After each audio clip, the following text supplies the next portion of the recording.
back to the Fraud Street Fandom Podcast. In this episode, we're going to be covering Week 8 results of the NFL season, touch on the World Series, where we're at, a little bit of Sixers and Flyers coverage, go over our weekly picks for Week 9, kind of go over how we did for Week 8, and normal fantasy updates, some bets, wins, losses, frustrations. Yeah.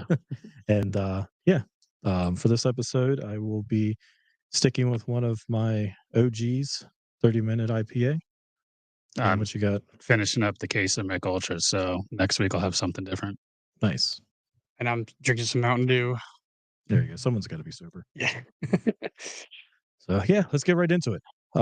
So Eagles-Giants, rematch from a couple weeks ago. We don't normally see this, but, the schedule makers gave it to us twice this year. Started out with the Giants, and we have the Commanders later in this year with kind of a, let's just call it an NFL back-to-back. So going into the game, A.J. Brown was out with the hamstring. He's basically on the injured list the entire week.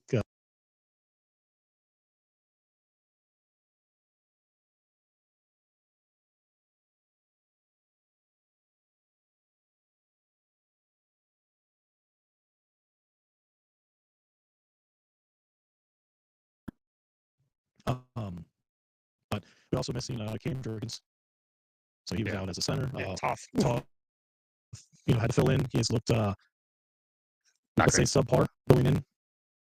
We're going to see kind of, especially going up against, I think, one of the strong suits on the Giants team is their defensive line. So how is this makeshift offensive line going to be able to hold up, especially with Sexy Dexy across the way?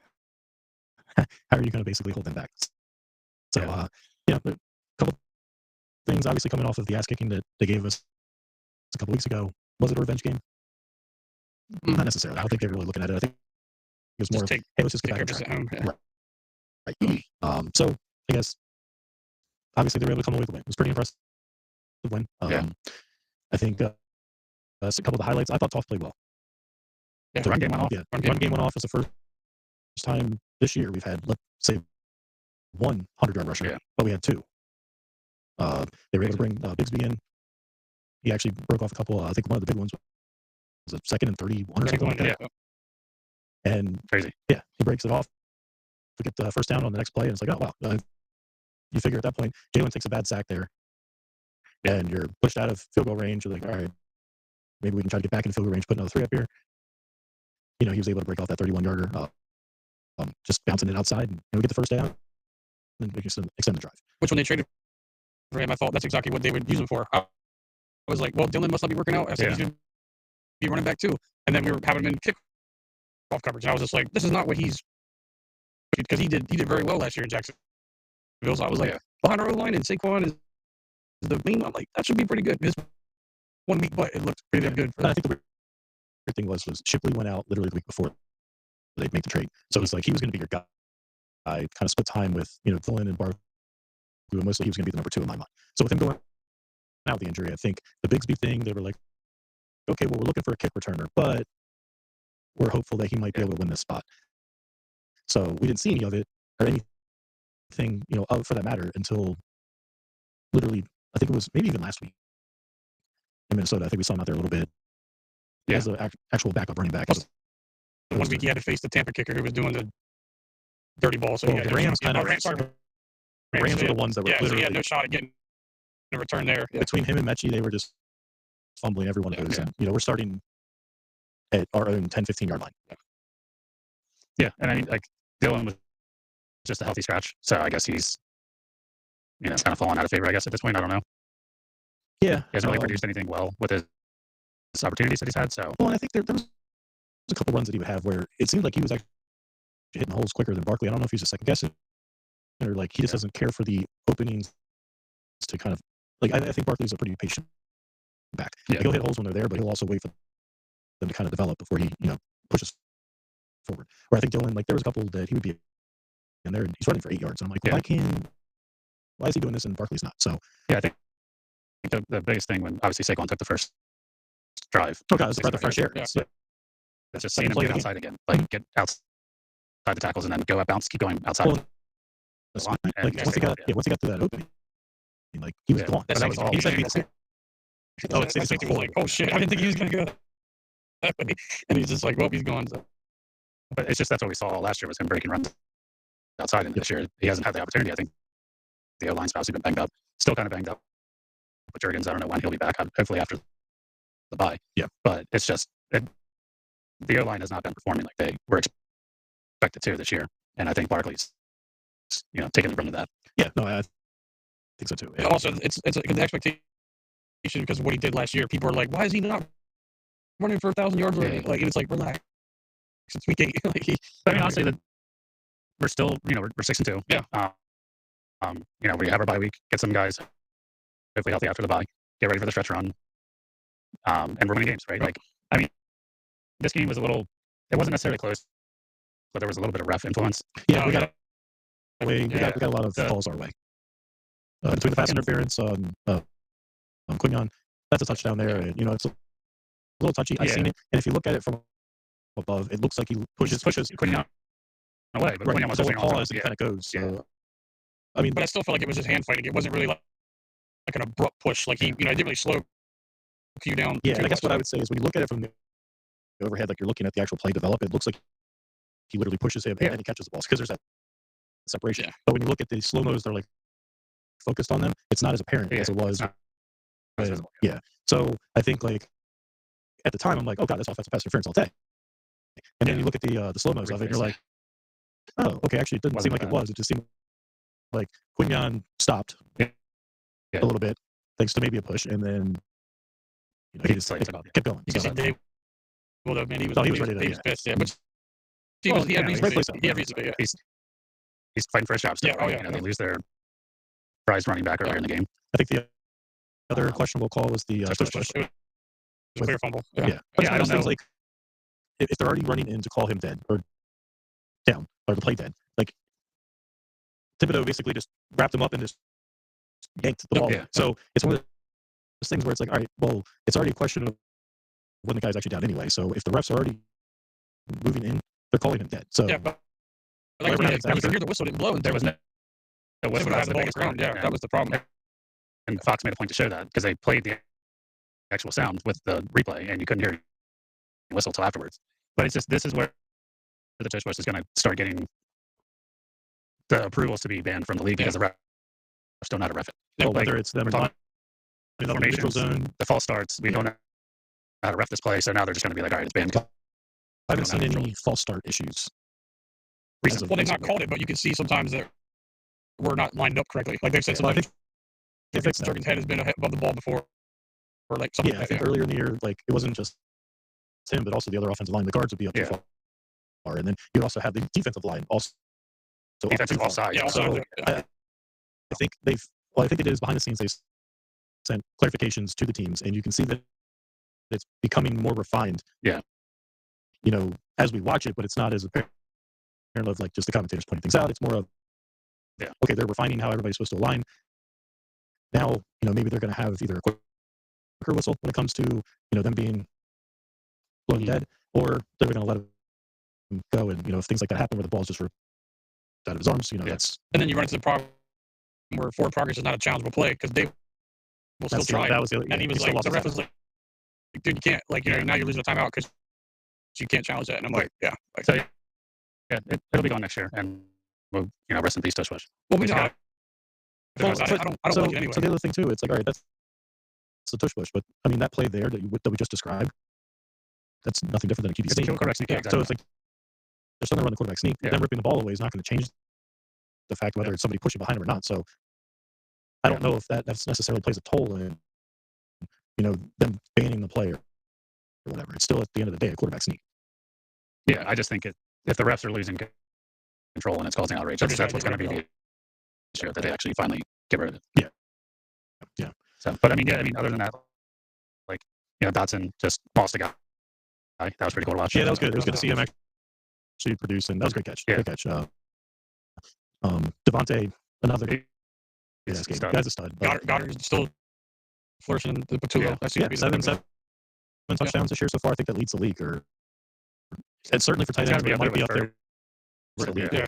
And Kraft had so he might have just Yeah, it might just go. right. Yeah. But So I mean, it's good regardless, to see out of a guy that you just brought back for a 1-year deal. yeah, and it's a career high for him. I think, right? Yeah, so keep feeding him. It's going to probably make his contract next year a little higher than what we were anticipating, but at least we're able to kind of take advantage of him now. Yeah, it proved me wrong. I was on the side of just like, well, if he's going to cost too much, just let him go. Like I was like, don't fuss over it too much in the season. Defense looked pretty good. I thought, I think having Kobe Dean back certainly helps, especially in the tackling. Yeah, he's a You saw that there. Jahad Campbell lost a little bit of playing time, but he had some impactful plays as well. But it's just good to see Kobe back. So Yeah, and the D line had 5 sacks. Yeah. So that I think they were almost last in the league in sacks going into this game. Mhm. I think they had 11 total, and then they ended up with 5 more. so So that's not so good news. I know we give this guy shit, but prayers, thoughts out to Scatabo. It was a Yeah, nasty it's tough. injury. That's tough. They said it was just dislocated. Yeah, So I don't know if it was any kind of breaks or all in that, but it looked disgusting. Yep. Apparently, what it did is that the way it was twisted, like what was pointing out, it says like the ligaments have gotten like that's where like the most damage he's gonna have is it's because basically the surgery. I think they have to basically like take him apart almost just to get his foot back in the right spot. Yeah. So, Yeah. but no, I think one good thing that, not a good thing, but a highlight of that was the fact that, of course he's been, the Philly fans. It's like they're giving him a standing ovation for, going, obviously, it's like, certainly he was a pain in our ass. He's been one of those guys that, he's one of those guys where it's like if he was on our team, we fucking love him. Yeah, and for it's sure. one of those guys that's like, he annoys us, but it's because he's good. Yeah. And, I thought it was a good thing from Philly because you know how we get the shit of, terrible fan base. Yep. They don't care about players, that thing.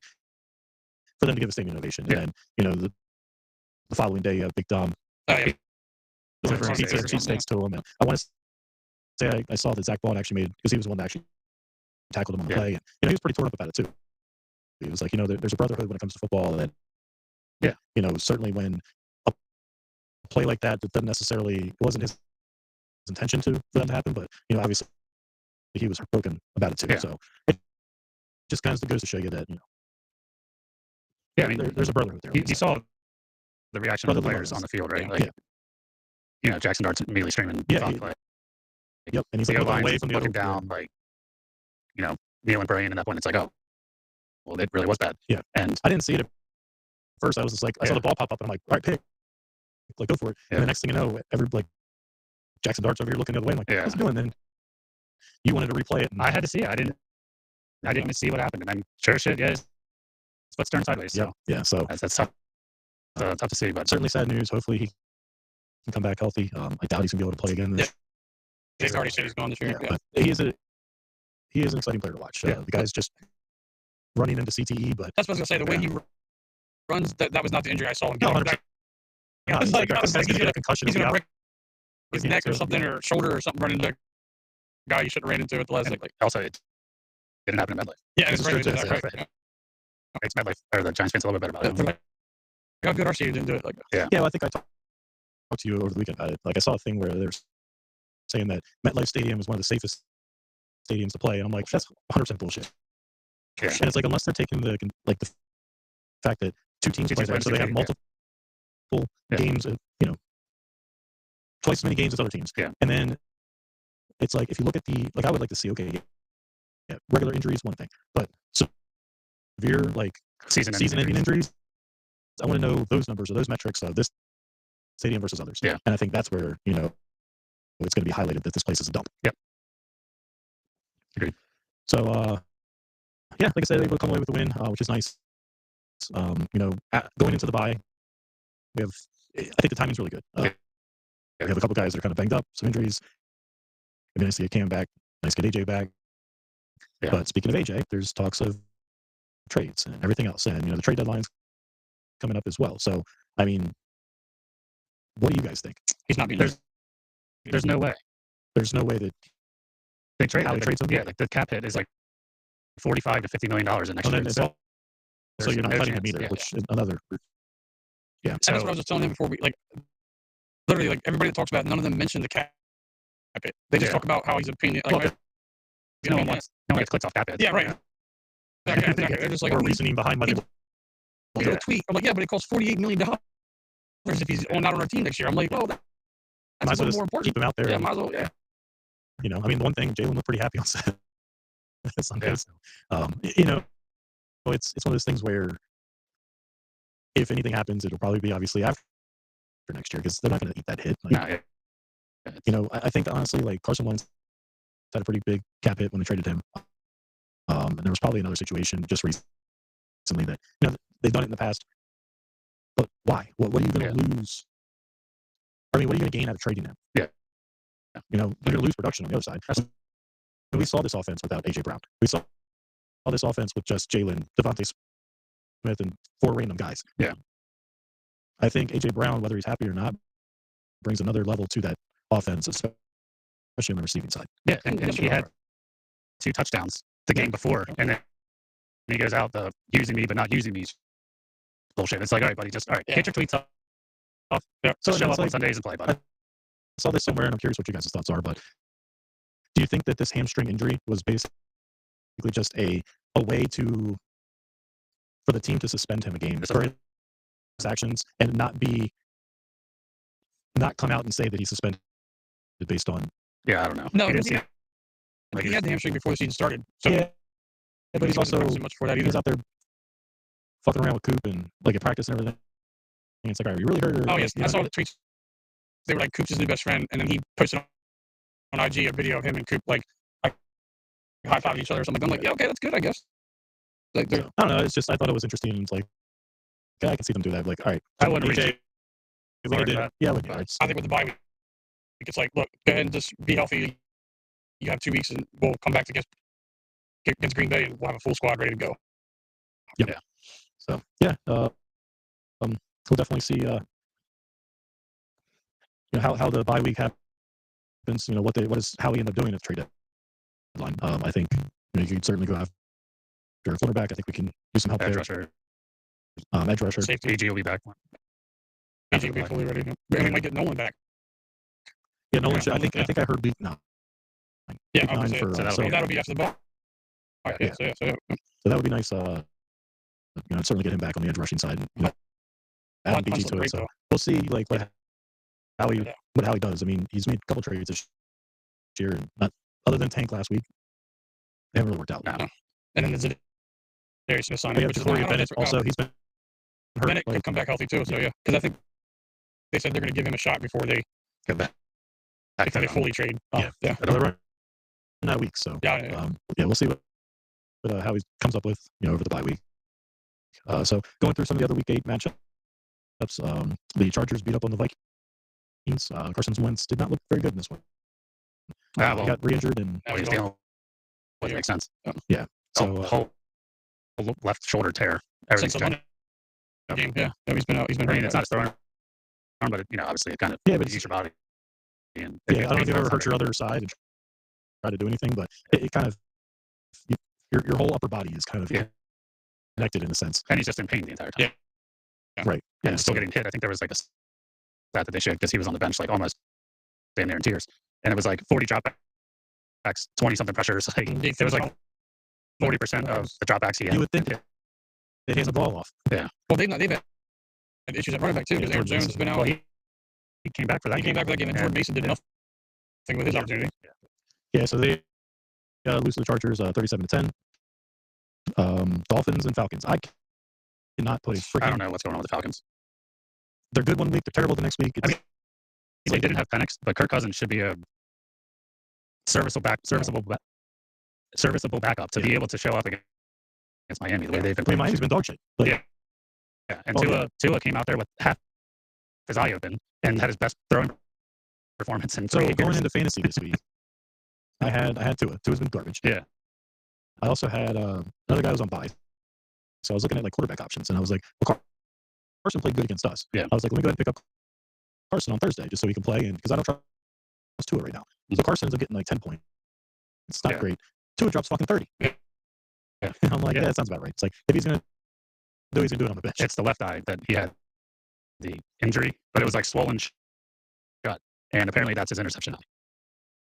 Oh yeah. Dominant eye. Yeah, it's his dominant eye. Yeah, I don't know what it means. He's a left-handed quarterback, but it's just insane that he shows up there and you look at him like, what the fuck is wrong with you? And then he goes out balls out. So Yeah. maybe he just needs to stick with whatever he did. If someone's farting on his pillows, I don't know. I don't know what's going It's on. just another team meeting. Yeah. Showed up on time. Yeah, just maybe it's just- So yeah, Dolphins ended up beating the Falcons 34-10. Same. Another game I don't think we had in our docket was the Jets beat the Bengals. But he did. 39-38. Yeah. So Jets get their first win of the year.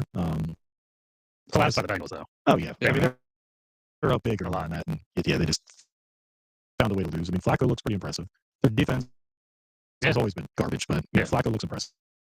I think Hendrickson was out when he was not playing because he's on trade rumors too. So I guess news related to the Jets. Mangold passed away earlier in the week. Yeah, I mean, just that weekend probably. Yeah, so definitely sad. He was way too young to go out, but I know he was a staple with the Jets. You could see like Rex Ryan getting choked up about him, and he just that's what he meant to that team, that organization. Yeah. So one of the podcasts I listened to actually had him on like a week ago. Is whenever he tweeted out that he was like, "Hey, like I'm in need of a kidney." It's kidney disease, right? Yeah, so he's been dealing with it for a while, but like just a week or so ago, he was on there talking about it. And he's in very good high spirits and saying like, just bringing awareness to people that are in need of kidneys and stuff, not just for himself, obviously. But then he got talking about his kids, and it's like, damn, dude, that's sucks because he's like, I want to be able to be there for my kids when they grow up. Like he's still young, way too young. He's 41 years old, so it's like I'm 40 myself, so yeah, it's like that kind of hits home a little bit. Yeah, so it's just very sad. Yeah, 100%. So thoughts are with the Mangold family, obviously, and it's definitely tough to see people lose their lives, and families kind of broken up because of that. Yeah, early on. So definitely sad news. Moving on. Yeah, the Patriots beat up the Browns 32-13. Drake May looks pretty good. This Patriots team looks pretty good. And if you look at their upcoming schedule, they have a bunch of wins in there. Yeah, they have a really poor schedule because they were bad last year. Yeah, so they've already had a decent schedule. They beat the Bills already. Yeah, so that's their biggest competitor. And the Dolphins haven't played well. The Jets don't play well. Right. And you're just combining that with the other teams that are just weeks, right? So I certainly can see them going on a run. Competing with the Bills for the division. You already got one game up on them. So they look good. You see Myles Garrett though had what 5 sacks. He's the first one to do that in a loss or something like that. I also saw him on the side of the helmet at the end of the bench by himself, just pissed off. And everybody's saying, "Well, like, dude, you signed up for this. You chose this, yeah. You had every opportunity to get traded and get paid just as much." Well, even had the paper where he was like, "Thank you, Cleveland." Like he was getting ready to leave, and then they offered that big deal. He was like, "All right, cool, I'm gonna stay." And I'm like, "You wanted to." He was a big trade target in the offseason. It cost a lot. They had 5 quarterbacks to pick from. Yeah, this is true. Yeah, he's like, "What? That could win, right?" Well, they're on their 4th one now, right? Yeah. Imagine how much practice sucks for those quarterbacks. Like, oh yeah, Myles Garrett's just like, "Hey, bud, I'm here again. Yeah, I can't touch you." Yeah. But I wouldn't touch you on the play. He's just probably like, this is just not even fun. And then obviously the games, they're just getting crushed. So they were up early on the Pats, and then the Patriots kind of took back over. But Dylan Gabriel's not it. So Shador's got to be coming soon. Yeah, or whatever else. When's Deshaun coming back? I don't think that all this year. No, because when he toured again, right? In the beginning, I think he's out for another year, and he's just out so he can get more massages. Yeah, living in the training room. Mm-hmm. Speaking of the Bills beat up on the Panthers 40-9. Kind of what we expected out of the Panthers. It's good to see the Bills bounce back after a loss right before the bye. James Cook with the fuck off. Yeah, they finally gave him the ball again. Yeah, that's basically it. So for all you bettors out there, I don't think Cammy took James Cook this week, so that's probably why I scored. No, I'm scored twice. Done picking him or Josh Allen. So I think he scored also. Yeah. Keeper. So they're waiting for the week. What's Bryce Young's injury? I didn't know he was out, but I know Andy Dalton started. Is he out long term?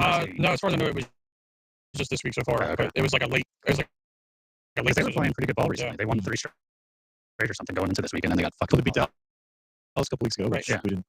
Like your point to Kirk Cousins, I thought Dalton could play a little better than that. Like I was like, oh, Dalton's come there before and played pretty well, so why can't he do the same thing? But then Flacco can do it anybody. Right. Yeah. But Flacco does it in a week. Yeah. Dalton looked bad though. I know Flacco has a little bit better offensive weapons on his side. So yeah, Bills looked impressive coming back off the bye. Ravens, Bears, Huntley looked pretty good. Yes, didn't Good to expect that one. see Henry getting in the end zone and actually running like old Henry. Yeah. And the Bears, I think I said this every week. I'm not sold on the Bears. I think they're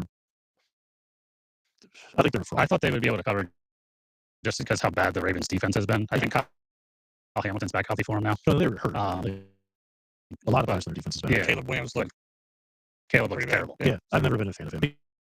He's the whole reason why I have no confidence in the Bears. Yeah. Because I don't like Caleb Williams. I had the same feelings towards like CJ Stroud and Yeah. Houston. Well, he's kind of proven that also. Yeah. So, yeah, Ravens, big win. And get back in the win column. I think we talked about it a week or two ago. Of like, they're not going to run here if But, yeah, to try to stay back in the division. Lamar should be back Thursday night. They play the Dolphins, I believe. Yeah, yes. But did you see they're getting investigated now for the way they handled Lamar? They Jesus. so Friday they listed him as a full participant, but all he did was scout team reps. So that's supposed to be a limited participation, not a full one. So when they deemed him out, they were like, the NFL was like, well, wait a minute, you said he was good to go on Friday, and now he's not. So now they got investigated, but like it could be anywhere from like fines or loss of draft pick. I don't think they'll take a draft pick away, but it's part of the rules where they could easily take one away. Yeah. But they did that. They'll just fine. No, I know. Oh yeah, I mean, it's, yeah. Speaking of Cameron's boy Stroud, Texans actually pull off an impressive win. They beat the Niners 26-15. Yeah, didn't watch any of it, but yeah. I mean, whatever. Yeah. The Niners are up and down. They have their second, third string players everywhere. At this point, it helps. They- It also helps us, especially with seeding and in the NFC with them having one of the weaker schedules. So Right. if we can add a level of padding and with the win-loss column, certainly take advantage of it. So. Yeah. And I don't think Purdy's coming back anytime soon. I know he's kind of on and off practicing, but apparently he's got like the list rank. Mac Jones has been okay. I mean, Mac Jones played well, but he's also getting his ass kicked out there. I Like, mean, he's getting last, crushed. like the Niners though, last week it was just Christian McCaffrey. Like they didn't play. They still didn't play very well. He just had so many yards A lot on him. of Like they barely won receivers that game. too. Yeah, well, Kittle actually had. Kittle played last week. Kittle had 0. Like Yeah. so I mean, it's just Mac Jones is like you're not expecting him to be your starter for the whole season. Like he's just doing what he can right now. Like Right. Yeah. So. Buccaneers beat up on the Saints 23-3. I think we can all agree that Yeah. the Saints aren't going to put up too much of a fight. There's two Um, quarterbacks though. The Buccaneers, they've been hurt, challenged with injuries. Yep. So the fact that they're still 6-2, and if they can ever get their horses back, I know Evans is out for the year, but you still have Godwin that's fighting injuries. Buka was back. He came back. But He didn't have a great game, but like Evans should be back. So once they get their horses back, I think that's a team that's certainly going to be up towards the top of the rankings when it comes to playoffs. Yep. Speaking of horses, Yeah. good. Let's ride. The Broncos knock off the Cowboys 44-24. Cowboys defense is absolutely abhorrent. They're not playing good ball. And I actually thought that their offense. I know the Broncos have a good defense, but Yeah. I thought that Dallas would still be able to score. I mean, 24 is nothing to look past, but Yeah. your defense giving up 44. It's But kind his of team was hurt. Yeah. Yeah, he missed most of the game with I thought with him being out, pectoral. it's Is that something, right? something up. It was a lower body first, and then he came back, and then That's what it looked like hurt when his he, because he was on the ground, kind of grabbing at his ankle, Yeah. or shin, or calf, or whatever. So Yeah. they haven't really released anything. It's still, I mean, obviously it's Tuesday night, so we don't get too many injury. Injury reports are Tuesdays or Wednesdays or something. So, Yeah. But yeah, I mean, for the division, fucking love it. Yeah. It's Dallas is now 3-4-1. As we continue to put wins on the board, obviously we had a little dry spell there with the Giants and the Broncos, but we're able to kind of pad our lead in the division, certainly. Yeah. So yeah, moving on, you got the Colts 38-14 over the Titans. This looks like that might be the best team in the league right now. Yeah. They're on it. It's rolling. Jonathan Taylor's playing out of his mind. I think he scored 3 touchdowns again this week, right? Yeah. So I think he's got 2 games this year so far. He has 3+ touchdowns. It's at least 2. I think it was 2 in back weeks or something. He's on a better pace than Saquon was for by actually far. long Well, I mean, anyways. think about it. Saquon basically did nothing for 4 weeks Yeah. because they wouldn't run the damn ball. Yeah. Well, they also Jalen stole all the goal line. Yeah, Well, that's, yeah, So- that touchdown wise, yeah. So, Yeah. I mean, Jonathan Taylor is not even giving them the opportunity to do that. Yeah. He's breaking 30-yard, 40-yard rushes the entire time. Yeah, So exactly. he's playing out of his mind right now. And the Titans, as Cam said, they're ass. Yeah, they're bad. So, yeah, it was pretty, I wouldn't even say impressive. It was just kind of what we thought would happen.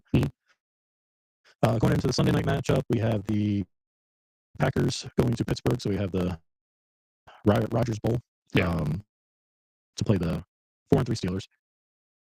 So Packers came in with the win, 35-25. They continue to look impressive as well. They had the one tie against Dallas, and then the loss to Cleveland. So those two hiccups, but other than that, they look good. So coming, I don't know who they play this week. We'll cover that when we get into week 9. But when it comes to week 10, that's when we're going to have our matchup with the Packers. So a little revenge game They play from the Panthers next week. Panthers. Okay. So we played them twice last year. We were able to come away with the victory twice. They were both pretty close for the most part.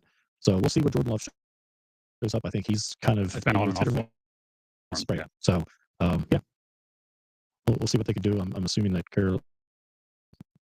come away with a W against Carolina, but who knows? Because they've certainly laid an egg against Cleveland. So and then going into our Monday night matchup, we have the 5-3 now Chiefs going up against the Commanders. They ended up coming away with the victory, 28-7.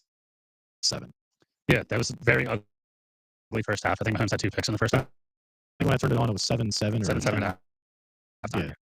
Yeah.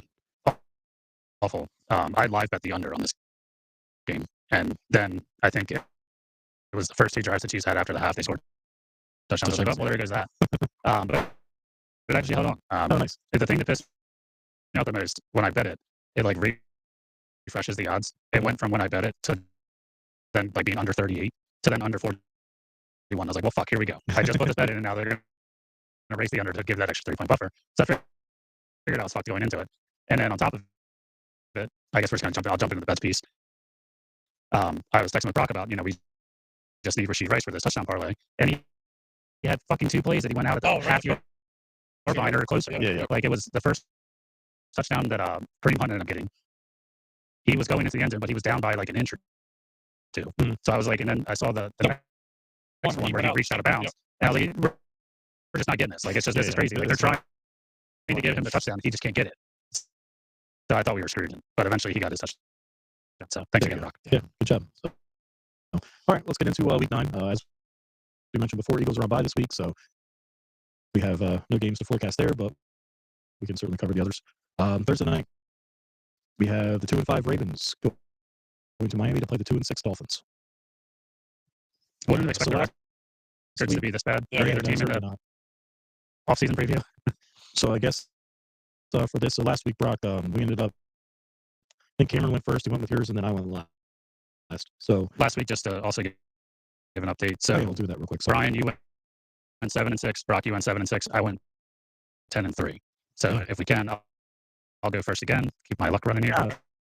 Maybe change it up. Brock goes first this time. And then you go second, and then I'll go last. Yeah. Is that what we're doing, me first? Yeah, we'll go you first. Okay. So Ravens, Dolphins. Okay, so I was going to say Ravens, even with Lamar out, but with him coming back, I would say they're pretty much going to handle this on that one. Yeah, I think Baltimore's going to start their run. That division is still kind of open. Yep. Steelers aren't too far ahead. Obviously, taking the loss again on Sunday night against Green Bay. So I think Baltimore's going to try and turn it on here soon. Yeah, I'm going to go Baltimore also. All right. We have no London games, which is nice to see. I can't stand London games. So first one at the 1 o'clock slate. We have the 4-3 Bears going to Cincinnati to play the 3-5 Bengals.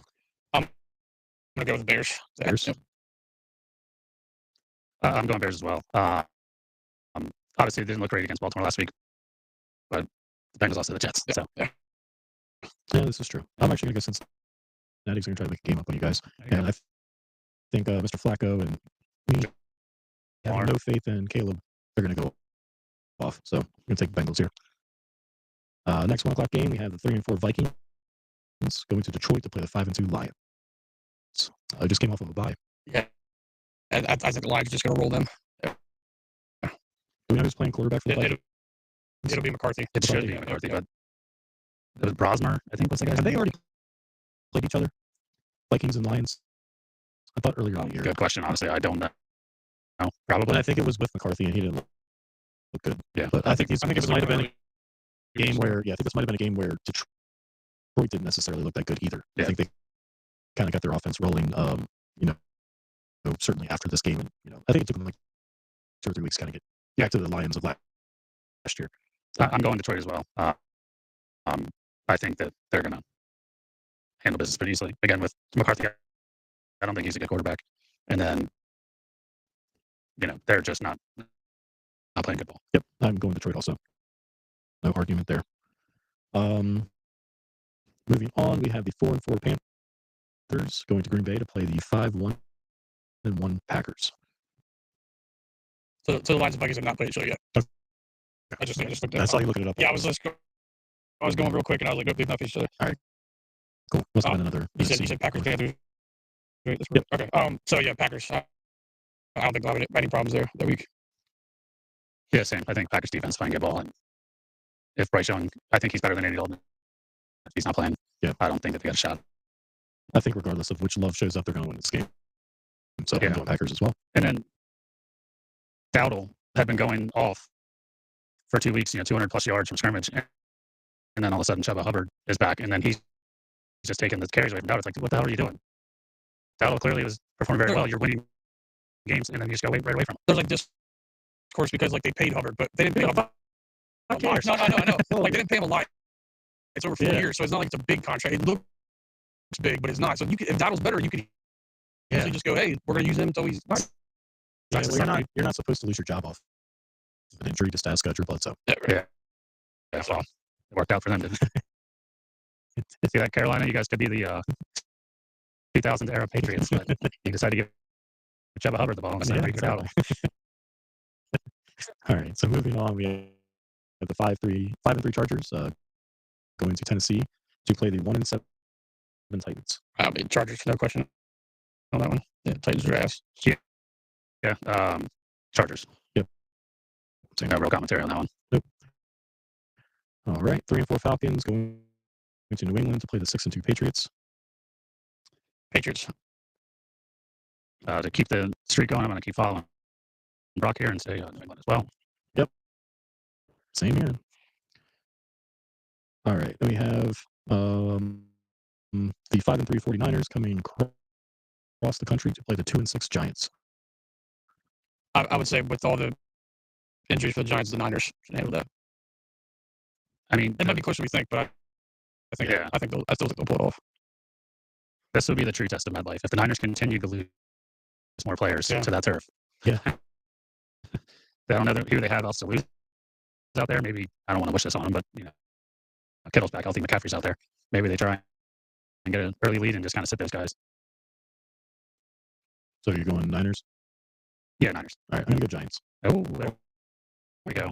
Brian's pulling off some funky shit today. Yeah, I'm trying to get my Jackson Dart. They will keep this job. Yeah, Jackson Dart. Or more of the defensive line getting after Mac Jones and let's say bottling up McCaffrey. So, and we're going to have Jackson Dart 4 touchdowns already because he can't throw it to himself. Moving on. We have the Indianapolis Colts 7-1 traveling to Pittsburgh by the 4-3 Steelers. So I'm gonna switch it. I'm gonna go Steelers. See if they can pull it off. I mean, the Colts are playing like they're playing, but you're always gonna have a dud somewhere. So I'm just gonna see if it could be this week. Yeah, I'm going Indy. I just think their offense is playing at a different level, and if Green Bay's offense can get it going against Pittsburgh defense, the Pittsburgh defense that we used to know, they're not them anymore. I haven't really heard anything about TJ Watt this year. He's pretty much their only guy, I think, on defense that's really noteworthy anymore. But I think Indy, until they do get stopped, they're just rolling right now. So I'm going to go with them again. Yeah, I'm going to go Indy as well. All right. The last of the 1 o'clock slate, we have the Denver Broncos, who are 6-2, going to Houston to play the 3-4 Texans. I'm going to say Broncos. They're just on a roll, and like you're saying with Caleb, I don't like Stroud, even though he played okay this week. Yeah, I'm going Denver as well. They just rolled the shit out of Dallas, so their offense kept rolling after that 33-point quarter against the Giants. Played well against Dallas, so I think they're not going to really have any issues with Houston here. Yep, same. All right, so 4 o'clock games. We have the 4-3 Jaguars going to Vegas to play the 2-5 Raiders. What an ugly game. It is an ugly game. I'm gonna go Jags. Yeah, Raiders just aren't good. Yeah, Jacksonville. The clock's ticking on Gino right at this point. Yeah, I don't know how much Pete Carroll's life he has left in him to deal with that. They just signed Tyler Lockett. Oh, there we go. Yeah, they did bring him back. There we go. Make the old Seattle reunion. There you go. But yeah, no, Jaguars. They aren't necessarily a good team. They played well. They beat the Chiefs early. But the Vegas Raiders are just not doing well, and I think Max Crosby banged up too or something. So Yep, I got the Jags as well. All right. 4:05, we have the 1-7 Saints going to LA to play the Rams, who are 5-2. So the Saints did change quarterbacks to Tyler Shook, but I don't think that'll matter against the Rams. The Saints team is pretty bad. is Puka gonna be back yet? I've not heard. It doesn't matter if Yeah, I'm going Rams. I was just I curious. haven't heard yet. He's back. Yeah. I'll check my fantasy team. But yeah. So Rams, I don't think this is going to be a close game. There's a lot of bad games this Yeah, week. I'm going to go Rams also. The last three, well, this week included, the last 3 weeks, there have been a lot of really bad games. Yeah, but it's just like ones not that competitive matchups. no, or just really bad games to watch. Yeah. And especially when you're trying to bet on them, you're like, all right, well, what the hell's going to happen in this thing? Plus, we're in No the idea. bye week stuff going on crazy right now. Yeah. So last of the 4 o'clock slate, we have the Kansas City Chiefs, who are 5-3, traveling to Buffalo to play the 5-2 Bills. This will be a good game. This will be a good game. This should be a good game. This should be a future playoff matchup. Yep. I mean, it's been a past matchup Yeah. for the last 4 or 5 years. It seems not that many, but at least the last 3 for sure. So the Chiefs have been playing good since they get it right back, but Josh Allen does usually beat Mahomes in the regular season, so and he's home, so I'm gonna stick with that. The Bills win that game. I'm just not going to bet against Mahomes. We'll take the Chiefs. All right. Rasheed Rice is back. Too. They're rolling offensively. So Yeah, I'm taking the Bills also at home. I kind of agree with Brock. I think in regular season, Josh Allen tends to show up. I think Mahomes has his number in the playoffs, obviously. Yeah, let's go Bills there and try to make up another game on Cam. All right. 8:20 game. Sunday night, we have the Seattle Seahawks, who are 5-2, going to Washington to play the 3-5 Commanders. I think even if Jaden Daniels comes back, like if he does play, I think Seattle will pull it off. Yeah, the Commanders just aren't. That their defense has done nothing. They did nothing to improve after we whooped their ass last year. So they should have improved on that. And they did nothing for it. They added offensive weapons, but They had offensive weapons, but Warren came back this last week. He had a pretty Debo good was back last too. But he didn't do much last night. I mean, I know it's Mariota, but if you could have Daniels start and then he could go out again, so as he did against Dallas, it could happen at any moment. So yeah, I'm going to go Seattle. I think they're just a better football team at this point. Washington's defense is so bad. I'm going Seattle as well. So in the final game of the week, Monday night, we have the 2-5 Cardinals traveling to Dallas to play the 3-4-1 Cowboys. I think Kyler might be back for this game, from what I heard the other day. I believe he'll be back. yeah, they had a bye week, so he was able to rest up a little bit. I think Dallas, even though Dallas has the injuries in the D line, but they're home. Or defense, sorry, I mean D line, but they're home. They're home, so I just think they're gonna take a high scoring game for sure. I'd take the over. Yeah. I'm going to go Dallas as well. That bounce back game. Yep, same. I got Dallas also. And the teams on bye this week, we got Browns, Jets, Eagles, Bucks. So sounds good. All right, we'll see how we do there. See how many games I can make up on Cam. So you want to give us a quick update on the standings for That's how far back for me. Yeah, so Brock's in third with 71-47. Brian's in second with 74-44. And I'm in first at 75-43. One game. So we're close. Yeah. I had a 10 in 3 weeks. So that obviously helped Definitely out a a bunch. bunch. I think I was up 3 or 4 games going in. From you, I think it was 3. Brock, I think it was 4. Yeah. So you basically made that up and bounced me by 1. So congrats. You also went, flawless 1 week, and I still was Okay. We all have our weeks. yeah, exactly. It's like So, I'm still waiting on mine. yeah. All right. Well, moving on to the World Series. So when we talked, the series was just getting kicked off. We just, Springer basically hit the home run of his lifetime. Yeah. Taken to the World Series, which was awesome to see. Just how Toronto reminded me of the Phillies. Run back in 2022. So game 1. We had Snell versus Yasevich, Just local kid, Savage, yeah. based out of Pennsylvania, I believe. Dodgers go up early, 2-0. But Toronto, it seems like Got to that. they certainly have a better offense than kind of what the Dodgers are facing this postseason. Certainly better than ours, or what ours actually produced. Yeah. They tend to fight back and score runs. So they were able to bounce back in the 4th to tie it, and then they just break it open in the 6th. So at the end of the day, they ended up winning 11-4. I guess the notable thing, Snell looked hittable. They're the first team to get to him this whole postseason. Yeah. I mean, you look at the other matchups, he looked unhittable against us, and then he goes to Milwaukee in the same kind of situation. So he's been pitching out of his mind, and a little bit of bitterness, but it's nice to see someone get to him and bring him back down a peg. Yeah. So Dodgers won game 1, 11-4. Moving on, or Blue Jays. I'm sorry. Yeah. Game 2, Yamamoto,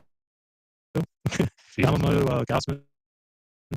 So Yamamoto complete game, 4 hit, 1 run. Dodgers, enough said, 5-1 victory there. Kind of bounce back, get back in the win column, but that guy's. That was one we got to him. We got to him when we faced him, which was good to see.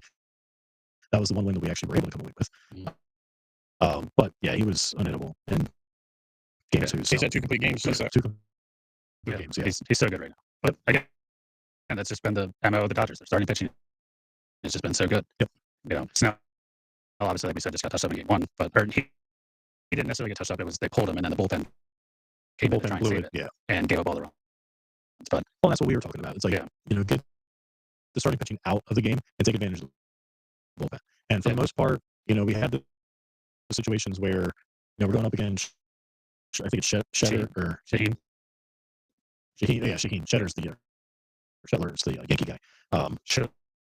Schlitter. But going up against him, I think he was the one that actually gave up all the runs from Snell. But he gave up quite a bit of them. So that guy looked good against us, but it might have just been our bats just looking that bad. Aren't producing. So series tied 1-1. At this point, going into game 3, you have Glasnow versus Scherzer, a guy that just similar to Clayton Kershaw, still pitching. Yeah. And pitching at Kershaw, I wouldn't necessarily say he's at the peak of his career, but Scherzer, I don't think he pitched much this year. I think he had an injury early on, kind of came back. He was kind of brought in to be like a long relief bullpen guy. Yeah. And I know your boy Fritz was saying he wanted the Phillies to go out and go after him in the offseason. I think we all kind of want to at least have him try out. I mean, this is his 4th World Series Yeah. he's pitched in. So he's had an incredible career. He's going to be a Hall of Famer. He's won multiple Cy Youngs. But I mean, he still pitched pretty well last night. He didn't give up all the runs. He even pitched well in the game in the last time he pitched with him. So I mean, so I think he got the win the last time he pitched. So he's doing all right. Yeah. So Dodgers go up early 2-0. I think he gave up 2 solo home runs. Yeah. Scherzer. So if you're giving up home runs, I'd rather solo than obviously with runners on. Speaking of which, Toronto, I think it was Alejandro Kirk. He hits a 3-run home run, basically takes the lead before. Yeah. So off the glass now. I don't know if he was sitting curveball or whatever, but I turned the game on and look at it, and next thing I know, first pitch curveball gone. Now you're leading 3-2. So they're able to put another one across the board. So score 4 in the 4th. Dodgers tie back up in the 5th. So it's 4-4, and they add a couple here or there. Long story short, game goes 18 innings. Yep. And Freeman ends up walking it off. And they bottom of the 18th inning. So Solo shot, yeah. very, let's say, history repeated itself. But I guess back a couple years ago they did Max Game Muncy. 3. Yeah. Game 3 with a walk-off home run in the 18th 18th inning against as the well. Red Sox. 3-2 count, no out, same situation. Yeah. Basically. So Tony was pretty impressive in this game. Yeah. 4 for 4 with 2 home runs, 5 walks. 2 doubles, and four intentional walks. Yeah. So, I mean, we talked about that when we played them too. It's like you walk him to put him on and face the next guy, and It's Mookie Betts every time. at the time it's like, yeah, I would have done the same thing. So, Yeah. I don't blame them there. Certainly, obviously, didn't come back to bite them. No, not at all. Because they were able to. You kind of live with that, you know. It's like you're like, if Mookie walked off the next at bat, you're just like, well, Yeah, this is just what that lineup has, you know. But at least we did let him tonight. Yeah. So going into tonight, obviously the Dodgers are up. They were able to come away with the win, 6-5. Going into night, game 4, you have Shohei pitching on, let's say, short rest. Yeah. We could 12 do hours. the late night versus Bieber. So currently the game is 0-0, bottom 2. So we'll see if Kiki Hernandez is up. Runners on first and third, 1 out. So one more thing I'd say about that game last night, though. So, like, obviously they made that rule change, you know, in 2020 with the ghost runner, Mhm. but then playoffs, you know, they get rid of it. So you go 18 innings. You think if the ghost runner's in there, would that even happen? No. No, So, right. I hate But- the Ghost Runner. but that's- Okay, that's what I was gonna ask. Like, so like some people were probably like, wish we had the ghost runner because this game wouldn't be on until 3:00 in the morning. Nope. But with it not being in there, you don't have Well, in a LA, game it was of only 18, 12 o'clock. Well, yeah, but Yeah. you know, you don't have like the tension of like, holy shit, it's 18th inning. You know, like this could have been over. You know, we had the same situation with ours. It went 13. Yeah. Is that right? So it's like it's the same thing. It's like, all right, who are we going to bring in to pitch? Like, Yeah. I think we talked about earlier. They had Yamamoto warming up, right? and he, Yeah. you know, he just pitched. And the thing with the bullpen for the Dodgers, we talked about how bad they are. We're like, this is a bad bullpen, and then they go and they shut them out for that long. Like, Yeah. you would think Toronto would have got a hit somewhere in there. I think I saw Kershaw came in for. Yeah, Kershaw came in. Yeah. Yeah. Yep. So, Yeah, I mean, we'll see. So, I mean, what's your projection for tonight? I mean, the Dodgers just They scored. scored on Yeah. sac fly. I'm still sticking with my initial prediction of Dodgers in 5.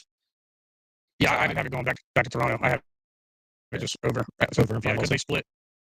Like, it's just, yeah, they're just I think gonna I'm going to actually take the opposite. I'm going to say the Blue Jays win this game, tie Yeah. the series up 2-2. And I think it's going to go back to Toronto. I think it's going to go game 7, honestly. Yeah. As much as I didn't want to, I wanted it to be. Yeah. Yes, yeah. I wanted it to be basically a Dodgers sweep just so we could talk about it. But I mean, if you think about it too, Toronto has a pretty big payroll also. So it's not like you have one of these teams that doesn't spend shit that's competing against them. It's Yeah. You It's got not to David spend. Goliath at all. Yeah, you got to spend money to be able to compete with these teams, and Toronto certainly has. So, Yep. but I mean, if you think about it, they have 3 teams in their 2 teams in the division, the third that spend money. Yeah. So you have to kind of keep up with them in a sense. Yeah, it's definitely been an exciting World Series to watch, especially with one of a player that we haven't been able to see because he didn't pitch last year, but somebody that's able to pitch but also be productive at the bat with Shohei. So Yeah. something And he's that's producing. I insane. mean, obviously last night's insane. Yeah, I mean the NL series, let's say the DS and the CS, he didn't necessarily show up. He had the one game in the CS. Yeah. the last game, yeah. When he had the And that also was in my mind a little fluky. It's like, all right, you had 3 home runs, but there are 3 solo home runs. So Yeah. come And on. then But pitched the one the left game. the touchdown. Schwarber's did And too. like I was saying, telling him before we got started, like I was saying, and I was like, okay, we saw what he did last night, and I was saying earlier, like, it's hard not to get caught up into what he's doing. Like every time he does something, you're like, even if you hate the Dodgers, it's like, dude, look at this guy. Well, like I was saying, if he goes out there tonight, pitches anywhere around what he did that last game he pitched, Yeah. that just adds to the craziness of him. It's especially just- with the game going so late last night. He's playing. Yeah. He's playing the entire game. He's not like he's sitting in the bullpen or dugout. So, it's something we haven't seen. Like, you haven't seen this type of a player before, or someone that does this, which, let's just get right into it. Leads into our mailbag. Yeah. So one of our listeners, Tim, he sent a question over, kind of asking, like talking about how players can be either like you see Shohei and Travis Hunter, how Travis Hunter in the NFL is playing both They're good at both sides of the ball. Yeah. And Ohtani is a top pitcher in the league as one of the best hitters also. So he was kind of asking like, who would we think we would want on the Phillies that is either a really poor batter and a great defensive player, or a really great offensive player but a poor fielder. And I think we were talking about it too because back in the NL they didn't used to have the DH, so I think the Yeah, DH kind of fixes a lot DH of this. fixed a lot of it, But especially. yeah, so when you had to play these fielders because you had pitchers actually into bat, that's where I think it was more apparent. So we were able to pull stats, after the fact. But I think it would like if we looked back to like early 2000s, up into probably I don't remember when the DH rule came about, but if we look back it's those times, I'm sure we could find even more players that were. And for the most part, if I'm thinking, it's probably going to be they're better at batting and they're just a hindrance when it comes to fielding. Yeah, I don't think there's many that do the opposite because offense, Yeah. I think is weighed more than yeah, for sure. And you have these positions in baseball where you can kind of tuck a guy and like hide him, right? Like you can Yeah, put him in left put field, him in or left right field, field, right? and you kind of deal with it, right? Because if they're producing offensively, like it is what it is, right? Put him at first base, or Yeah, something Yeah, like that. like we had Reese that we played in left field because they're like we got to keep his bat in the lineup, but we also want to bring in Carlos Santana. So you bring in Santana because he's a better first baseman and he can actually hit for average. Hoskins is just a home run guy. Let's put him in left. Awful decision. Well, we Yeah. had Schwarber in left too, just because of at this time we had the DH, but Yeah. we just had somebody. We had Harper We who need came a, play the field, so we want to keep his bat in the lineup, so we put him out left, and he's a liability out there as well. So, Yeah. what we were able to do, or actually, Cam, you take it from yeah. So I looked up on Baseball Savant, and they do incredible work with like stats. So if you ever are a stat head in baseball, just check out Baseball Savant. They've got a ton of shit out there. So the earliest I can go back to was 2018 to now. So from 2018 to 2025, just looking at like the defensive metrics on like the fielding percentage. Mhm. So they have a stat that's called the fielding run value. And basically what that does is it, rates the players on their range, their arm, their positioning, and all that stuff, and how good or bad they are. So to say like the best fielder since then has been Francisco Lindor. He's got a plus 91 fielding run value. Now, does this take into consideration their batting as well? So No, like this the is runs. strictly fielding. Okay. This is only on fielding. So he is number one in all of baseball since 2018. One notable guy that we all love right now is Harrison Bader. He's listed as number 5. Really? As the 5th best defensive player in all of baseball since 2018 to 2025. Nice. With fielding run value. Hopefully, Dombrowski sees this and he's like, all right, we need to extend this guy for a couple years. Yeah, so we'll see. I think next week we're going to kind of discuss our plans for what we want the Phillies to do. But so on the other side of it, we have some really bad defensive players. Like I know kind of like what you were touching on with the DH, right? Like Adam Dunn. Mhm. He's your prototypical home run hitter. Nelson Cruz. Absolute shit. Yeah. Defensively.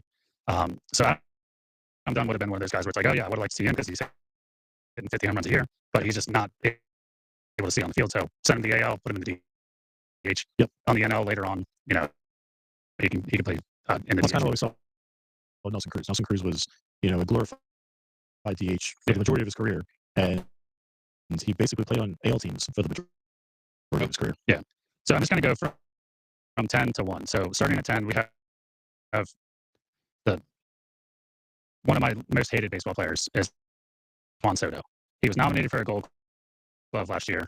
I just double checked. He did not win it, but he was nominated for it. And if you watch his plays in the outfield in Yankee Stadium, it's a short field, and he's fucking dog shit out there. He's not a good fielder. How he got nominated is just because of his name.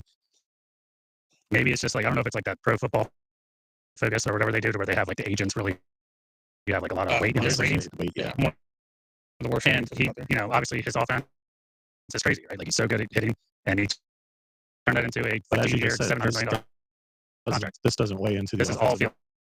numbers at all, Yeah. right? So he's at 10 with a minus 41 fielding run So I value. guess going off of Tim's question, like he would certainly be one that, Yes. yes, You his deal with him offensive numbers are great, but his defensive numbers You are kind of obviously not live with the problems in right field. exactly right. So you just live with him because his offense is so good. Right. Number 9, Keeper Ruiz, minus 43. I know you were hyped about him for fantasy for maybe a week. Well, he started off pretty well, and then he was hurt. He had a concussion issue and never really come back. So I was just like, well, thanks for what you did a little bit there. But Yeah. Jorge Polanco at number 8 with minus 44. I mean, whatever. Nothing really crazy about He it. did good for the Mariners though. For the, Yeah. in the playoffs. Yeah. He showed up at the bat in the playoffs. Yeah. Yeah, that's probably what's keeping him in the lineup. Yep. Number 7, this guy's won multiple batting titles, Luis Arias. He's now playing first in San Diego. He was second when he was with the Marlins. Yeah, right? second He's been all right, over the yeah, infield. right, yeah. But yeah, so he's It's kind of weird guys. seeing it there because I didn't see him as that much of a liability on defense, but he always bats for average, and you know He never hits power, so he's No, always it's always just average. He's He like doesn't strike out, so you like that. won the Yeah. batting title like 2 years in a row, right? Yeah. 2 or 3 It years was, in a I row. think it was like 3 years in a row. And he won it with the Marlins, the Twins, and then the Padres. Padres. Yeah. He's been all over the place. He's actually one that popped in my head like earlier today when we were clarifying what we had to like look up. I was like, well, hey, yeah, he can hit, but yeah, we don't. But with fielding, he can play wherever, so he doesn't have a distinct spot. Right. Yeah. Number 6, Andrew Benintendi. He was a guy that everyone was hype on, like a prospect. He was, the next big thing. I know I was high on him. I wanted the Phillies to go out and trade for him. White Sox overpaid him.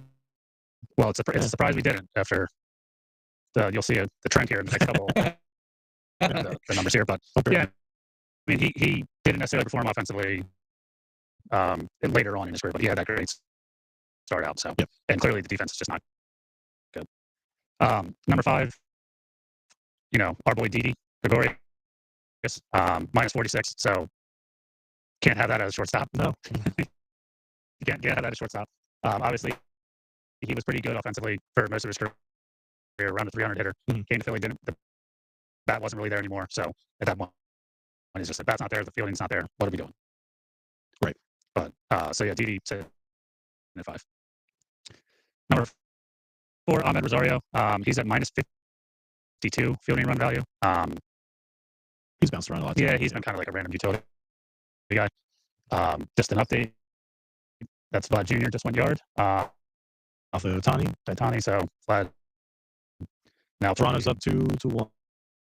Yeah, Blue Jays are 2-1 so, on the top of 3. It's kind of what we just mentioned earlier. It's like the Dodgers will score, get on the board, and Toronto just answers back. Yeah. I mean, honestly, like another person that hasn't been great fielding, Vlad Jr. Like he was playing third for a while, and he would make incredible plays, but he also have a lot of errors. So his bat is scorching hot right now. Boxboy Bum does that too. He doesn't hit for power. Yeah. I wish him had anywhere near the production Vlad Jr. does. Oh, I think we all would. But back to the list here. So number 3, guy that just got paid in the offseason by the Braves, Jurickson Profar. Outfielder, obviously you expect him to be okay because he's actually like a pretty good athlete. Kind of surprising to hear too. Not very good at fielding, I guess. He's at a minus 52, so tied with Rosario there. Then we're getting to the last 2 here. So our boy Schwarber, there's a reason why he's DH and full-time DH. Yeah. And when he gets out and left, we're all worried about him pulling a hammy or just not catching the ball. Yeah. So he's sitting at number 2 with minus 57. So obviously agents are going to want to pull this stat up when they're trying to negotiate the deal this year. Yeah. They're just going to talk about the 55 home runs that he hit. And then leading baseball since 2018 as the worst fielder. So this isn't just this year. This is 7 years. 7 years stats. of stats. Which we knew this when we signed him. Yeah, we did. Is, the future former Philly. Yeah. Nick Castellanos with a minus 90. What was Schwarber? Minus 57. So almost double. Yes. So I don't know if they just really dislike Castellanos, if this is like a scorched Philly fan that's running this, but holy shit, these numbers are crazy. Yeah. So minus 90. The other crazy thing too is like you look at his fielding percentage, it's 1,000. Like last year was 1,000. Yeah. So it just goes to show it's like he's that much slower or that much worse than any other right fielder that he's being compared to. Yeah, it's crazy. And his range is minus 68, so he's just like a traffic cone out there. He can't move. Yeah. Or his arm's super slow. His arm is minus 22, so he can't even throw the ball. Yeah, he's throwing people out at home. So I looking at this and like send them. Yeah, I didn't think got him. that Cassie was that bad in the field. I didn't either. Yeah. These stats are pretty telling. So, and like to combat that, you're hoping that his offense would be like, oh, this guy's hitting like Schwarber. He's producing not 50 home runs, but hey, give me 30. Yeah, 25. Yeah. That 250 and 25. Like, we'll take that. So obviously the offensive production's not there. The defensive defensive production's not there, regardless of his fielding percentage being 1,000. And it's like, all right, well, now it's like, yes, we need to move on. But I think the greatest highlight that I see of this list, we have three of the top five, the top six. top 5. And that's just like, all right, well, That's Phillies are why we were one of the that's over worst the last defensive 6 teams in years. baseball, right? Yeah, 100%. But again, this team was built off for offense. We have pitching and offense. We don't really care who's out on the field. We need to hit more than them, and we need to shut other teams down. And it just hasn't worked out clearly. So I guess off that list, Tim, I think Juan Soto would probably be the only one offensively. I mean, maybe Arias, but like you're not pulling Harper off at first for Arias. No. And where do you put him otherwise? Yeah, so, yeah, maybe stop. Or if maybe he can play third, because I would take anybody at third base right now. Like, and I mean, like if you look at the other way, if we're trying to talk about fielders that are incredible that just haven't really hit, like obviously Lindor's doing both. He's been incredible. Austin Hedges is number 2. Nick Ahmed, Kevin Kiermaier. Kiermaier was always just an incredible glove in center field with Toronto for most of his career, and then I think he went to the Tampa Bay Rays. Yeah. Bader, obviously, we got him. Dansby Swanson at 6. Nolan Arenado, platinum glove winner multiple years. He's Always a also gold had glove. he's had the last few years have been offensively horrible. Yeah, he still has a pretty decent glove. I think that's also fell off a little bit. Yeah, because he's just older. He would have had that. He would have had another one last year, but that Brian Hayes. Yeah. So Brian Hayes is number 8 on the list here as well. So yeah, but he's another one that's really good offensively, but he can't necessarily hit. He was a name. My fault for choices I had.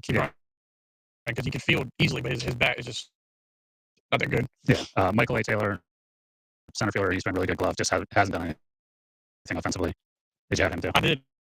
Yeah, I'm like, you don't have to look far. It's like Franco. Yeah. Or, no. Rohan. Johan Rojas. Yeah. Rohan. Sorry. I mean, also Michael Franco. Yeah. Bad defensive guy. But I was just thinking of defensive wise, opposite end. Yeah. It's like Johan. He's very good defensively, but he gives you nothing at the plate. Yeah. But he's Which is also why I don't want on my team though, so that's why he's not up on the club. Yeah. And then rounding out the top 10 best is Nico Horner, second baseman for Cubs. Cool. All right, thanks, Tim, for sending that in. Hopefully we answered what you wanted, but it's kind of a weird question, honestly. So, and then also just one more shout out to our elite lister, Kev. It's his birthday today. Birthday, Kev. Kev. Welcome to 35. 35. Yeah. You look a day older than 30. Maybe the Cubs will get another ring in your lifetime. I think so. We're up next. Yeah. So that was a good question. Thanks for. I know we kind of did a little bit out of cycle, but I think it kind of played in when we were talking about Shohei and the World Series and stuff. So moving on. We mentioned the last week Sixers. All our winter sports have kicked off. So the Sixers currently they're 3-0. Big win opening night again, or their opening night against Boston. Yeah. In Boston. Edgecombe. Yeah, Edgecombe looks impressive. Dude, he's balling. 34 points in his debut. The most in the century, I think they said. Yeah, it's been for an NBA debut. Most points scored. One of your guys. I mean, if Edgecombe can snip half of LeBron's career, I will take it. No, I just have to bring it up because if he can be a third of as good as LeBron is, I will take that. He's a little guy too. So I think everybody's kind of, comparing him to a Dwayne Wade, which would be amazing. Yeah. But let's let him get through a season before we start deeming him Dwayne Wade. So, but he looked impressive week, or obviously game one, and even the others, like he's producing. I think I saw a stat where between him and Maxey, they have the most points scored at the backcourt. Yeah, Max. He had 40 that night. He had 40 again. Maxey went over so Boston. They won. They ended up beating Charlotte, and then they just beat the Magic last night. So currently they're sitting 3-0. Maxey in those games went for 40, 28, and then 43. So it seems like, I don't know if the message was delivered or what, but I think it should have been delivered that Maxey, this is your team. Yeah. It's not Embiid's anymore. Embiid's kind of like the guy that's going to play as much as he can. They clearly have him on a minutes limit, and even to the point where they're not going to play him on back to backs. They sat him last night. So you can play him. So he could play tonight against the Wizards. So I'm fine with that. And I think the good thing about Embiid is, I want to say last year he actually came out and told Maxey, "This is your team. Like, you Yeah, take it's the over." future. Yeah. So it seems like he has a little wherewithal of kind of where his position, especially with the injuries that he had. So Yeah. if he's going to be smart about it, I see him like celebrating with the guys, everything. So it seems like he's having fun, regardless of, a lot of guys, they're only getting limited minutes. They may get upset about it, and pulling AJ Brown. Next thing you know, they're tweeting, commenting, and everything else. Yeah. So it seems like he's in favor of it. So if they're doing this minutes limit and making them sit back to backs and all that, fuck the NBA and their bullshit that they want to, The rules for the rules and awards. I'd rather you be healthy in the Oh yeah, playoffs. it's like so many games. You have to Yeah, consider. it's 60 something Yeah. percent. I mean, we've talked about the MVP award and how It's a joke. weird it is anyway. But SGA's record are thing to lose anymore. So. keeping if going with the Sixers talk, they're actually losing by 9 right now with 7 minutes left in the fourth to the Wizards, which is surprising because the Wizards have not been good. Embiid played 23 minutes, that's 25 points. Maxey he's played 35 minutes, that's 22. He's 7 for 17, so he's not having a great shooting night. And then Edgecombe is 4 for 10 with 14 points. Gotcha. And Grimes has 15 points. He's been pretty good. He hit a big shot the other night against Charlotte. Yeah. To kind of, let's say, put them ahead in that one. So hey, it's early. It's nice because at this point last year we had they were losing games when they went out and got PG, and Embiid was always questionable, and what did we have to look forward to? Yeah. So now it seems like the 3-0, they're exciting to watch. I love watching Edgecombe. I think it gives you all something to look forward to. Yeah, it's like it's not going to be the if Embiid's gone or PG never gets back, like, all right, we're done. And then, so how long is McCain? He should be back soon. He's got to be back Okay, soon. I didn't know if he was still. That's the thing, is you have 3 exciting guards that you can look forward to, and how they can gel with each other and what they end up looking like. So, the day I'm assuming that Embiid, they signed an extension a couple years ago, so, or I think it might have been last year. So he's going to be on the team for a while. But, you're kind of at this point trying to build around them, and he's just going to be a piece that kind of complements them. So, yeah, Oubre played pretty well. Like 25, I think, last night. Yeah, like so he's played pretty well. It really just the East is wide open, like we've said. Like the Knicks are still there. Yep. How are your Knicks doing, Brock? We're 2-1 so far. Yeah. We beat the Cavs opening night, and we beat the Celtics. We beat them a lot easier than you guys. Oh, that's cute. But no, we lost the Heat on Sunday, so that was a bad loss. But we're beating the Bucks though, 55-46 in the second quarter. So he's going to leave Giannis in your locker room, and he's still. Oh well, I don't know. That all depends on what we would get rid of for him. So it'll probably be Brunson at this point, right? No, I don't think so. But I mean, it could be anybody. It could be Ojenubi. Yeah, there you go. Is Cat hurt? His cat's out, right? He's got a quad. No, he's played. He's got a quad, but he's been pushing through. Mitchell Robinson has yet to play, and then Josh Hart missed the opening night. Has been playing because he's had the hand injury. But for the most part, they look pretty good. Mike Brown looks like he's actually using the depth instead of running the guys to the ground every night. So I mean, that's already good to make them better if you're not using. Especially in the playoffs. Yeah, is that right? Not winded. Right, not completely Best conditions out there, though. Yeah, should be. Yeah, only the starters. Bench never plays. They're like, what's this game called? Yeah, they're playing chess and checkers. Thibodeau's like Rob Thompson with the bullpen. Well, they got Jordan Clarkson in this offseason, which as soon as they got him, I was like, already that makes the bench better because he can come in there and take so much time off of Brunson. Like Brunson doesn't have to be in there all the time. Yeah. And So like I said, Mr. Robinson's a nice piece too. So it's definitely still early, but it's exciting to have meaningful basketball back. Yeah. Speaking of excitement for meaningful sports, Flyers actually are pretty exciting to watch. Young guys. Currently they're 4-3-1. The other day they won in a shootout against the Islanders. So Zegras continues to look good.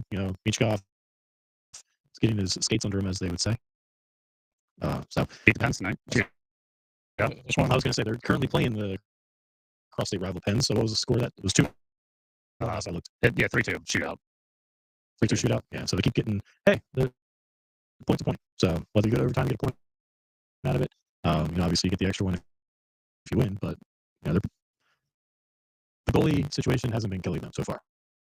So Yeah. we'll see if they can continue to do that and build some chemistry amongst the kiddos. Crosby's got 8 goals already this game, or this season. Jesus Christ. Yeah, he's- Konechny got his 200th career goal. yeah, I like Konechny. I like it. He's a little guy. There's a bunch of little guys, a bunch of Briers on the team. Yeah. Little guys that just have big So do fight. I. So yeah, exactly. Them being Yeah, a bunch of bees out there. It might work out. Talk about a selfish player there. Right. Just a team full of team little full guys. of me's. Yeah, we'll see. I mean, I haven't watched any of them yet, so I have a haven't hard really time been saying paying them. attention Yeah. to it. But Well, I think we've talked about that. Unfortunately, Xfinity keeps me from watching them as well. they're on so I'll ESPN just- tonight. could have watched them. Could have had it on, but I'll wait till next time. It's World Series. World Series, and we have basketball we can watch. So moving over to our fantasy leagues. So Fraud Street Fandom Podcast League. I had a matchup this last week against Cam. Yep. And I kicked the shit out of you. Yeah, my team sucks. They've lost 4 straight. So You dropped to 8. It's not great. Yeah. Now, like you were in first for the first 3 weeks, I think.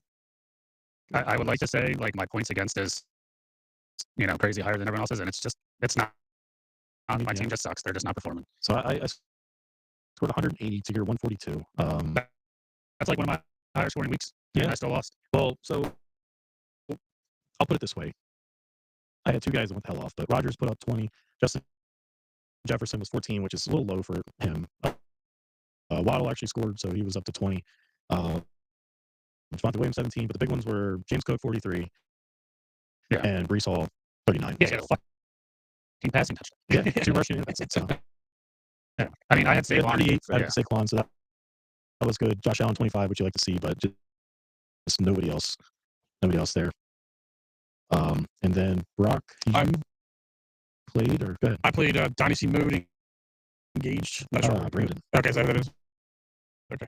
And so I had Jordan Love go off for 39, at Devontae with 14. Michael Pittman got me 23. Kareem Hunt, which was a stream because I had bye weeks, so my entire bench. So Kareem Hunt got 17. Kraft got 38, and then my Debo and my kicker and defense didn't do much, but obviously I had enough points from the top people there. And I am first place with the highest scoring. I was going to say, I should go down the standings. So we'll go Cam, as we mentioned, you're currently 8th. So the top 5 would I'm 1 game out of 5th. 1 game. You're up there in points a little bit, so 1 win here, get you back in the mix. Yeah. We have JC Spitball in 5th, 5-3. Turf Ferguson 5-3. I was sitting 5-3 in 3rd place. Kenny's 2nd seed 6-2, and then Brock, you're also 6-2. So going into this week, I am playing Kenny. So here you go, 2-3 matchup. I'm only projected 83, so I think I have a couple buys I need to look at. Cam, who you got? I am playing Brandon. And Projections are also really low. projections very low, but that's just because I think both our teams suck. It's not because it's bye weeks. So that's an 8-12 matchup. And then I had Barkley on bye, so I picked up Tracy from the Giants last week to kind of stream him because I had who else was on? No, Kenneth Walker was on the bye last week. Yeah. So I played Tracy, obviously taking over the number 1 role with Scatterbo out. So we'll see what he does. But yeah, the team sucks. I need receivers. So I can't. Sutton, Cup, Dobbs, Jameson Williams, Kendrick Bourne, they're all the same player. They all get 10 points a week. Yeah. And then Brock, you have a close projection. Yeah, Right? so- 117. Yeah, I got some bye weeks, so obviously I have no Devontae Smith. I think Irving would be on the mend to come back, but it's his bye week, so him and White, are both on bye. But I do get Jackson Smith and Jigba back. So All right, let's go, Tony. Beat him up. is everyone play? Yeah, 1 nut quote. Yeah. So, all right. And then lastly, go over some bets. So I don't know if it probably saved me money, but I ran into some geolocation errors Sunday morning when I was trying to put some bets in. So I wasn't able to get too many in. But how'd you guys do? Yeah, so all of our parlays lost. Yeah. I had the Bears. They didn't cover 2. Again, I thought that would be something that they shouldn't have an issue with Tyrone Huntley. I had the Niners +2, thinking they can beat up on Stroud. They didn't, so that parlay was trash. Brock, I'll let you do the honors talking about the touchdown parlay. So Brian and I mentioned last week on the pod how bad we've been on the anytime touchdown scores, and you would think that that's pretty simple to just pick one guy, and every time that we pick those guys, they don't score, and then they score multiple times the following week. Right. So we were like, you know what, Brock, let's let you go ahead and pick. I had a couple weeks too. Like whoever I picked scored twice, and I was like, can I give one of the touchdowns so we can try to get this part? Yeah. So then, you guys. This week we had Brock pick all 3. Yes. Like me and Cameron sat out. We had Brock pick all 3. And people who bet, I don't even look at the. Brock didn't even know the odds. Yeah, I don't pick look at 3 the guys. odds. I just pick 3 guys. I think they can score a touchdown. Why not? So then I went ahead and picked Kittle because of the tight end week. It's his holiday. I was like, he's obviously got to do something, and he did. He was certainly plus something. Hell of a catch too. He did. Was. Yeah, he was plus 180. Plus 180. Plus 180. Yep. Went with an easy one, Jonathan Taylor. So this is minus minus 500, which is out. Sitting there, yeah. I saw it and I was like, it's not even worth betting. Yeah. But it worked out. Yeah. So then I went with Rashee Rice as my 3rd pick, which obviously his first week back he did very well. So then we were talking about it earlier. Like obviously he had like he wasn't going to score. So I was like, well, fuck, I tried. I was like, maybe, and he ended up getting one late, and I was like, let's go. Unfortunately, so if you guys follow Brock. Yeah. No, I don't know. Listen, I just tried it out, and I was like, yeah, we'll see what happens. But it did work out this week. So Brock, you're going to be picking 3 people next week. Okay. I might even text you for like 3 more. Just I'll try my best. Round robin. So talking about bad bets, I did the round robin with the the tight end week. So I did 5 tight ends to score touchdowns. Goddard, Kittle, Warren, Ferguson, and Tucker Kraft.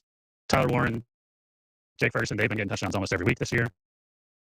Ferguson's had a couple games where he's had multiple. 4 out of 5. I did 4 out of 5, and 3 of them got touchdowns. Yeah. So if Tyler Warren or Ferguson would have hit a touchdown, I would have won like $200, but neither of them did. So I lost, I think, a total of 25. Gotcha. So bad news there. I did live bet the under in the Chiefs game. I mentioned that earlier. Yep. So I ended up hitting that. So that was decent. Nice. All right. Yeah. I didn't do too much betting, so on to next week. But all right, well, that takes us through the rest of the episode. So cheers, everybody.